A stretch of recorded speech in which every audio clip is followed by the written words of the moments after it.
Hello and welcome back. This is video number 4 in a series that is focused on film mixing, film trailer mixing in Atmos in Pro Tools. This is for New England School of Communications immersive audio students. And students, you're doing an assignment where you are mixing a film trailer. And in the previous videos, I set up Pro Tools session, and then we worked on dialogue and music, and now we're ready to focus on sound effects.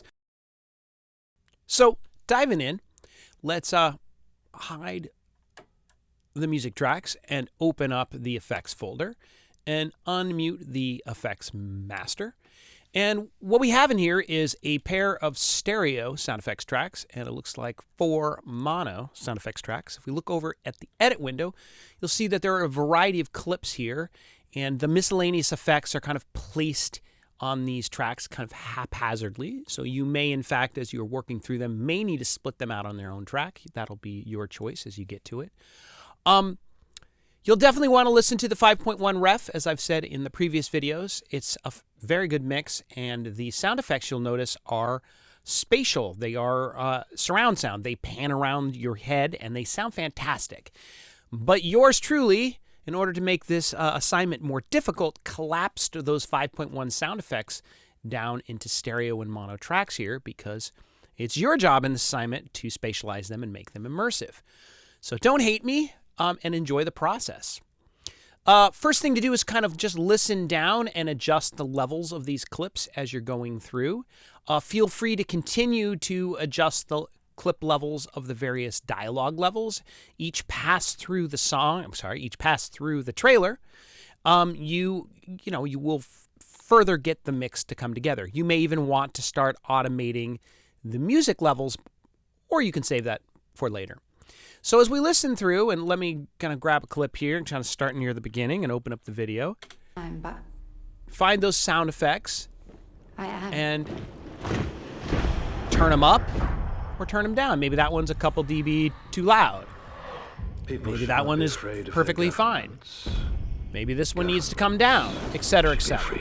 I'm not going to pretend really to do that now, but you'll need to go through and sort of do some quick level adjustments. The next thing to do is to start addressing and choosing which sound effects you want to spatialize. Ideally, you would have enough time in your session to kind of treat everything or everything that's necessary. But of course, this is a homework assignment and you only have a few hours. You might want to prioritize some effects over others. And some sorts of treatments to make things spatial will be easy to do, like add reverb. Others may be like panning may take a little bit more effort, and others may take even more effort. But let's look at this second clip, this second effect here. It's the marching feet. We just saw it a moment ago. So it's a cool sound effect. It's got a bunch of layers going on. I'm sure the original mix had access to the layers or had a spatial version of that. I'm just going to add some reverb to it to make it quick and dirty immersive. That's a fast way to do it. So I'm going to hide the video here, and I'm going to close the dialogue effects. And that we are on, you can see this clip here is on FX2. So let's make an effect send and return for this. And mind you, if you were watching the previous videos, definitely we already create a music verb here. I do not want to use the music verb for the sound effect. Any effects that I create, any reverb or any other thing, any other audio effects I use on these sound effects, I definitely want to continue to have them nested in the sound effects folder, in the sound effects group, and going at least to the sound effects bed, if not outright to its own object. But let's create a return here. So a mono aux input. And this is going to be our, we may have more than one, but this will be the starting place effects verb. And I'm doing this backwards here. That's going to be sourced from a new aux send. We'll use this one effects verb that I had from a previous take of this video. I just right-clicked and renamed it, and called it effects verb when I did it the first time. And let's take an aux send here and create on the track here. Effects 2 is going to need to go off and feed to this. Come on, you can do this. I'm sorry, I wasn't on bus. Effects verb here. I'll turn it up all the way. Well, not all the way up, but to unity gain here. Option clicking on the fader. And what else do I need to do? Well, let's definitely put it in the sound effects bed here. And that will automatically put it in the effects group. Of course, it's just a mono sound effects return right now. I want to put some kind of reverb on it. And in an earlier video, I put the cinematic rooms on there, which we have here at NESCOM. Let's do something different. We have Alt the Verb. We could use that. Or we just got this summer the FabFilter Pro R2, which is a nice sounding reverb and is available in all these different surround formats. Of course, we're mixing in this bed here is 712. We don't need to feed it to the subwoofer, so we'll do 702. And we just put this Pro R2 on there. And one thing I've been noticing with this is that the preset has the effects mix set to only 22%. So right away, you're going to want to make that 100%. You double click. So the effects is 100% wet because we're using it in a send and return format. And do I have reverb? I am. And I do. It is, and it is immersive, but it kind of leans towards the front a little bit. I wonder if there's anything I can do to change that. And I think I can turn down the center level. That might be kind of cool. I'll check it out now. I am. I can turn the tops up. And there's even a tilt here where I can tilt the level towards the rear. So this, and of course, I'm not going to do this in this video, but you have all the time in the world here. You can adjust the reverb as you want it, or please go watch videos online about how to use Pro R2 because it's a fantastic reverb. But that's just a quick, dirty way I've created a spatialization on this marching. And it's not quite working for me. The reverb helps a little bit. I think some panning movement would be nice. So let's prepare to automate. First, I'm going to do a little house cleaning here. I'm going to close Natalie and take the effects reverb return. Looks like I didn't move it next to the master, and let's just get it red like the others so it's sitting there in the same group. And this effect we're going to want to pan is effects 2 because this clip here is on the effects 2 track. And I'm going to prepare to auto pan it, but before we auto pan it, one of the assignment requirements this week is that for anything auto-panned, you can't assign it to the bed. You want to instead assign it to its own object. So let's pick an object here. Let's assign it to 4142. That's open. And click orange here to put it in an enable object mode. And so now it's no longer feeding the bed, it's feeding the object. And the reason we do this is because if this recording were ever played back in an Atmos system with a high channel count like a movie theater, it would have better resolution in its panning. So definitely moving objects should usually be on objects. Moving elements should usually be assigned to an object.